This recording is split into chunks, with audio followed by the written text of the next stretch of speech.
World Series fever has gripped the country as the Blue Jays visit Los Angeles for Game 3. And with the series tied a game apiece, Toronto is hoping to get a first win on the road against the Dodgers. Let's head to Shoeless Joes on Upper James on the mountain in Hamilton to find Danielle de Graauw, who's been covering the series for us. What's the keys to tonight's game, Danielle? Well, I think, Matt, that when both teams have a win under their belt, this game tonight is crucial because it will really shift the momentum of the rest of the series. And some of the fans I spoke to when we were doing our coverage in Toronto said, bare minimum, they need the Jays to win at least one game in the Game 3 or the 3 games they're going to be playing in Los Angeles so that the series can come back to Toronto on Friday. Now, I'm at Shoeless Joes tonight. There's slowly the fans are trickling in. I'm here with Daniel.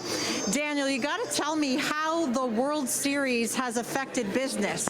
Well, anytime there's a Canadian team in the playoffs, it's an exciting vibe. It's ecstatic in here. It's always loud. Every time we have the Leafs, we have the Four Nations recently. Always a great energy in here. Awesome. So do you have any predictions for tonight? I'll accept either way, but remember, we're trying to get a little Jays fever in there. Well, honestly, I think it's going to go to 7. It's going to be a tight series, but I think the Jays can do it. Let's bring it home.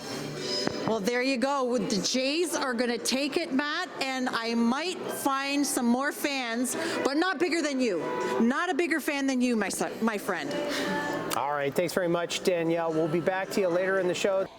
Let's go to Danielle. She's live on location, and let's talk about a little bit about Mad Max, who's made stories of his own. Hey, Danielle, it appears that some thought that, of course, if you look at the regular lineup and how it started, is that Bieber would be the starter. Do you think Scherzer is the right fit in this situation? I do think that Scherzer is the right fit in this situation because, as you know, Bubba, he's been in 4 different World Series with 4 different teams, and with that kind of experience in a game that's so important, that's pivotal in switching the series in any direction, he's got that ability to calm things down on the mound and maybe some of the other rookies on the Jays that, you know, have never been to a World Series and need that experience. But, Bubba, I have a fan here with me who's aptly named Jay, and I'm going to ask him the same thing. So what do you think about the decision to put Max Scherzer in tonight starting on the mound? Well, we want Mad Max in there for sure. All Jays fans do. He can bring that fierce competitiveness, and that's what we want. And he's got Canada behind him, so we're hoping for a great start tonight.